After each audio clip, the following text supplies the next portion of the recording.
Hello student, स्वागत है आप सभी का आज के सेशन में। कैसे हैं सभी लोग? चलिए स्टार्ट करेंगे आज की खबरों को पढ़ना। तो बच्चे, सबसे पहले जो न्यूज आई है ये एक स्टेट है उड़ीसा। उड़ीसा सरकार के द्वारा एक डिसीजन लिया गया है। डिसीजन ये है कि इस राज्य के द्वारा सभी विभागों, सार्वजनिक संस्थानों और को निर्देश दिया गया है कि आधिकारिक संचार, अभिलेख, दस्तावेज, जाति प्रमाण पत्र और प्रकाशनों में हरिजन शब्द का प्रयोग पूरी तरह बंद किया जाए। ठीक है, तो ये बच्चे आपका एक तरीके से सरकार के द्वारा ऑर्डर दिया गया है। जितने भी सरकारी डॉक्यूमेंटेशन आप लोग देख रहे हैं, चाहे वो अभिलेख है, आपका दस्तावेज है, जाति प्रमाण पत्र है, प्रकाशन है, ठीक है, तो किसी भी इस तरीके की चीज में हरिजन शब्द का उल्लेख नहीं किया जाएगा, इस्तेमाल नहीं किया जाएगा। ये कदम क्यों लिया गया है? ये कदम बच्चे मानवाधिकार आयोग और संवैधानिक अधिकारों के अनुरूप अनुसूचित जातियों एससी का सम्मान सुनिश्चित करने के उद्देश्य से लिया गया है। सरकार ने स्पष्ट किया है कि आधिकारिक उद्देश्यों के लिए केवल संवैधानिक शब्द यानी कि अनुसूचित जाति का ही प्रयोग किया जाएगा, ना कि हरिजन शब्द का। ठीक है, तो आपको पूछा जाएगा रिसेंटली कौन से स्टेट गवर्नमेंट ने सरकारी अभिलेखों में, सरकारी डॉक्यूमेंटेशन में हरिजन शब्द के इस्तेमाल को बैन कर दिया है? तो स्टेट होगा आपका उड़ीसा। ठीक है, अगली न्यूज की तरफ चलते हैं। पॉलिटी से बहुत इंपॉर्टेंट न्यूज है बच्चे। ठीक है, अभी एक रिसेंटली एक बिल पास हुआ है हमारी संसद में और ये बिल आपको पूछा जाएगा। अगर आप एसएससी की प्रिपरेशन कर रहे हैं तो वहां पे एक बहुत इंपॉर्टेंट टॉपिक आता है आपका इंपॉर्टेंट बिल करके, है ना। तो करंट अफेयर्स में बहुत इंपॉर्टेंट रोल प्ले करेंगे आपका इस बार के एसएससी जेईई 2025 के एग्जाम के लिए। देखना बच्चे, संसद ने भारत के समुद्री कानूनों को आधुनिक बनाने और उन्हें वैश्विक मानकों के अनुरूप बनाने के लिए मर्चेंट शिपिंग विधेयक यानी कि 2024 और समुद्री माल परिवहन विधेयक 2025 को पारित किया है। ठीक है, अब देखना, जब किसी बिल के पीछे ऐसा लिखा होता है ना कि पास कर दिया गया है, द पार्लियामेंट हैज पास्ड। ठीक है, तो पार्लियामेंट पास का मतलब क्या है कि अब जो है ये एक्ट बन जाएगा, अब ये अधिनियम बन जाएगा। और जब ये दो बिल नए अधिनियम के रूप में आएंगे तो आपको पूछा जाएगा कि कौन से पुराने अधिनियम को इसने रिप्लेस किया है। तो ये जो है बच्चे आपका 1958 का विधेयक मर्चेंट शिपिंग अधिनियम 1958 का स्थान लेगा। ठीक है, क्योंकि अभी तो ये आपका बिल है, बिल को पास करने के बाद में अधिनियम बना लिया जाता है। और ऐसा नहीं है कि इस क्षेत्र में हमारे पास ऑलरेडी कोई कानून नहीं था, हमारे पास में कानून था 1958 का मर्चेंट शिपिंग अधिनियम। इसको रिप्लेस करके जो है आपका ये दो नए कानून, ये दो नए एक्ट जो है इसकी जगह लेंगे। तो ये बच्चे आपको याद रखना है। ठीक है, ये बच्चे याद रखेंगे। आज दो तरीके के कानून हमें पढ़ने हैं। अगली न्यूज जो है बच्चे आपकी इंटरनेशनल है। अमेरिकी राष्ट्रपति ने डोनाल्ड ट्रंप ने संयुक्त राज्य अमेरिका की राजधानी यानी कि वॉशिंगटन डीसी में आपराधिक आपातकाल घोषणा की है। आप लोगों ने सुन तो ली होगी वैसे न्यूज। ठीक है, अभी आपका 11 अगस्त को हुआ है। यहाँ पे इमरजेंसी लगी, हालांकि बहुत लंबे समय तक नहीं।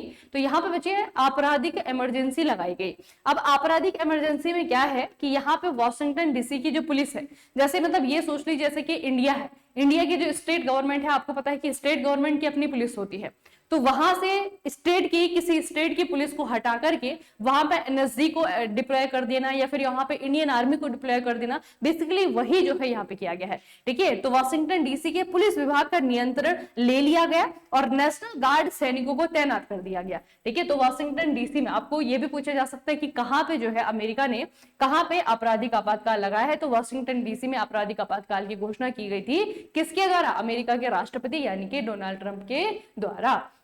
अगली न्यूज बच्चे आपकी स्पोर्ट्स से रिलेटेड है, बहुत इंपॉर्टेंट है। झारखंड ने फाइनल में हरियाणा को 2-1 से हरा करके लगातार दूसरे साल हॉकी इंडिया जूनियर महिला राष्ट्रीय हॉकी चैंपियन। अब ये देखिए बच्चे, ये आपका नेशनल लेवल पे खेला जाने वाला है हॉकी का चैंपियनशिप है और ये जो है महिलाओं से रिलेटेड है। ठीक है, हॉकी इंडिया जूनियर महिला राष्ट्रीय हॉकी चैंपियनशिप है। इसकी ट्रॉफी जो है झारखंड के द्वारा जीत ली गई है। झारखंड हॉकी के मामले में खास करके वुमेन्स हॉकी की अगर बात करें तो बहुत सारी खिलाड़ी जो है झारखंड से आते हैं। ठीक है, अगर आप बच्चे इनका रिकॉर्ड देखेंगे 2018 में, 19 में, 24 में और अब 25 में जो है चौथी बार झारखंड की जूनियर टीम ने यह नेशनल लेवल का चैंपियनशिप अपने नाम किया है। ठीक है, याद रखिएगा। अच्छा, झारखंड ने 2025 में महिला हॉकी के सभी तीनों वर्ग, सीनियर, जूनियर और सब जूनियर में चैंपियन बनकर के एक और अलग सा रिकॉर्ड भी बनाया है। ठीक है। तो इस बार जो नेशनल चैंपियनशिप हॉकी की हुई है वुमेन्स की कैटेगरी में, उसमें जो है अलग अलग इवेंट है ना। एक में जो है सीनियर खिलाड़ी हिस्सा लेते हैं, एक में आपका जूनियर खिलाड़ी हिस्सा लेते हैं, एक में सब जूनियर खिलाड़ी हिस्सा लेते हैं। तो तीनों ही कैटेगरी में जो है झारखंड की ही टीमें जीती हैं, याद रखना बच्चे। झारखंड ने इस बार जो है अलग से रिकॉर्ड बनाया है 2025 में, ठीक है। तो ये आपको याद रखना है कि हॉकी में कौन सी टीम जीती है। अच्छा, ये प्रतियोगिता हुई कहां पे थी? तो ये आंध्र प्रदेश के काकीनाडा में हुई थी, ठीक है। इस प्रतियोगिता का आयोजन किया गया था आंध्र प्रदेश के काकीनाडा में। अगली न्यूज बच्चे अगेन पॉलिटी से ही रिलेटेड है। संसद ने एक नया आयकर विधेयक पारित कर दिया है, जो कि 64 साल पुराने आयकर विधेयक 1961 की जगह लेगा। दोनों ही बहुत इंपॉर्टेंट है। जो नया विधेयक आया है, ये फिर नया कानून आया है, वो तो इंपॉर्टेंट है ही, लेकिन वो जिसे रिप्लेस करेगा वो भी इंपॉर्टेंट है। तो बच्चे पुराना जो आपका कानून था, ये था आपका आयकर विधेयक 1961, ठीक है। आयकर संख्या 2 विधेयक 2025 किसने ये जो है आपका वित्त मंत्री निर्मला सीतारमण जी के द्वारा पेश किया गया है। नए आयकर विधेयक का उद्देश्य टैक्स कानून को सरल बनाना है और इसे आधिकारिक तौर पर आयकर अधिनियम 2025 कहा जाएगा और यह 1 अप्रैल 2026 से लागू होगा, ठीक है। तो याद रखना बच्चे, इसका जो ऑफिशियल नाम है ये होगा आयकर अधिनियम 2025। और ये आयकर अधिनियम 2025 कौन से अधिनियम की जगह लेगा? तो 1961 में जो आपका कानून बना था उसको रिप्लेस किया जाएगा। कब से इंप्लीमेंट होगा? ये होगा अगले साल से, 1 अप्रैल 2026 से इस नए कानून को इंप्लीमेंट किया जाएगा, याद रखना बच्चे, ठीक है। अगली न्यूज थोड़ी सी लंबी है, देखना, इसे समझने की कोशिश करना। अगस्त 2025 में केंद्रीय मंत्रिमंडल ने भारत सेमीकंडक्टर मिशन के तहत 4 नई सेमीकंडक्टर विनिर्माण इकाइयों की स्थापना को मंजूरी दे दी है। अब ये जो सेमीकंडक्टर विनिर्माण इकाइयां हैं यूनिट से, ये कहां कहां पे बन रही हैं, इस तरीके से प्रश्न आपको पूछा जाएगा। तो कहां कहां पे बन रही है बच्चे? सबसे पहले है आपकी उड़ीसा भुवनेश्वर। उड़ीसा भुवनेश्वर सिस्टेम यूके की क्लासिक के साथ में मिलकर के भारत का पहला silicon carbide SiC semiconductor fab बन जाएगा। फिर आपका दूसरा बच्चे आपका उड़ीसा भुवनेश्वर, यहाँ पे भी 3D ग्लास सॉल्यूशन, ठीक है, उन्नत पैकेजिंग और ग्लास सब्सट्रेट यूनिट की इकाइयां यहाँ पे लगेंगी। उसके बाद आंध्र प्रदेश है, आंध्र प्रदेश में advance system in package technology दक्षिण कोरिया की एपकेट के साथ में मिलकर के सेमीकंडक्टर यूनियन बनेगी, जिसकी क्षमता लगभग 9.6 करोड़ यूनिट होगी। चौथी लगेगी आपकी पंजाब मोहाली में, ठीक है। यहाँ पे जो है आपका मौजूदा संयंत्र का विस्तार कर उच्च शक्ति वाले डिस्क्रिप्ट सेमीकंडक्टर डिवाइस का उत्पादन किया जाएगा, ठीक है। तो 4 जगह है, 4 जगह जो है आपके सेमीकंडक्टर यूनिट लगाए जाने को मंजूरी दी गई है केंद्रीय मंत्रिमंडल के द्वारा। आपको याद रखना बच्चे, ठीक है। एक तो नंबर याद रखेगा कि कहां कहां ये कितनी लगेंगी। तो 4 नई सेमीकंडक्टर विनिर्माण इकाइयां लगाई जाएंगी। कहां कहां पे? 2 आपकी उड़ीसा भुवनेश्वर में है, एक आपका पंजाब मोहाली में है और एक आपका आंध्र प्रदेश में है, ठीक है। इन सभी का बच्चे याद रखिएगा नाम। अगली न्यूज बच्चे अवार्ड से रिलेटेड है। यहाँ पे देखिए खूबसूरत आर्किटेक्चर के साथ में आपको कुछ दिखाया गया है और ये आपको ये जानकर हैरानी होगी कि ये आपका एक इंटरनेशनल हवाई अड्डा है, ठीक है। ये इंटरनेशनल हवाई अड्डा बच्चे असम में है। असम की गुवाहाटी इंटरनेशनल हवाई अड्डे का नाम है लोकप्रिय गोपीनाथ बोरदोलई, ठीक है। ये इस अंतरराष्ट्रीय हवाई अड्डे का नाम है और इसे पुरस्कार दिया गया है इसके आर्किटेक्चर के लिए।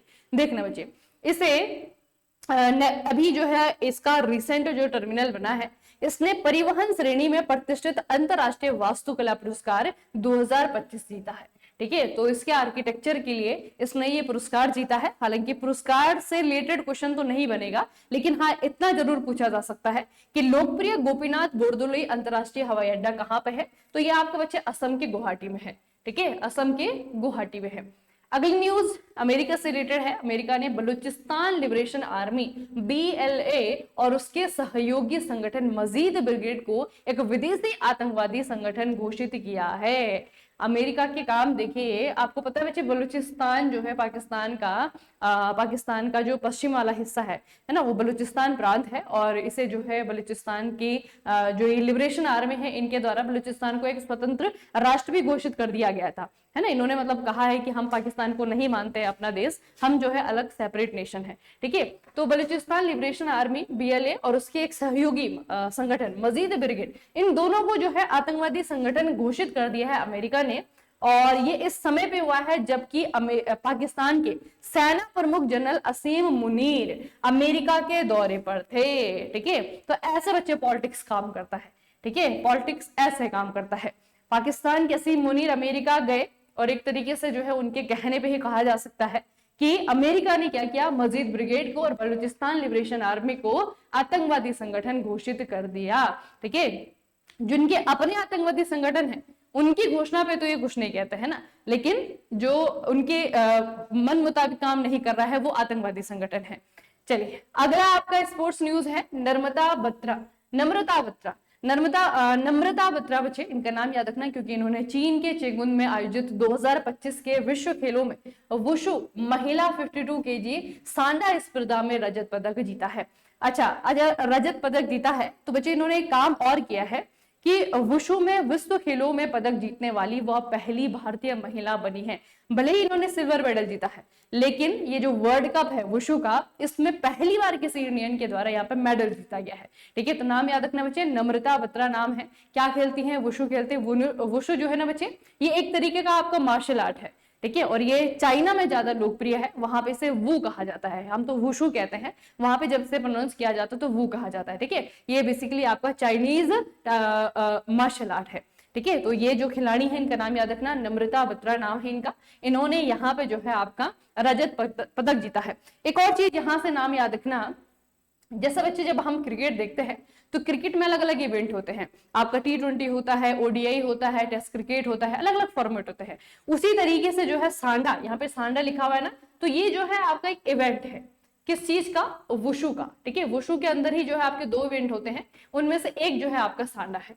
ठीक है, याद रखना इसे। ठीक है, तो ये आपका सांडा जो है उसमें पूछा जाएगा जब आप वो वाला प्रश्न देखते हैं टर्मिनोलॉजी वाला, है ना, कि ये शब्द जो है किसमें इस्तेमाल होता है, कौन से खेल से रिलेटेड है। तो सांडा का संबंध जो है आपका, सांडा इज द इवेंट, और ये आपका किस चीज का इवेंट है, ये वुशु का इवेंट है। ठीक है, चलिए बच्चे आज की जो न्यूज है, जो 2 पॉलिटी वाले अधिनियम आपको बताए ना, आयकर अधिनियम बताया है, बहुत इंपॉर्टेंट है वो, याद रखना उसे।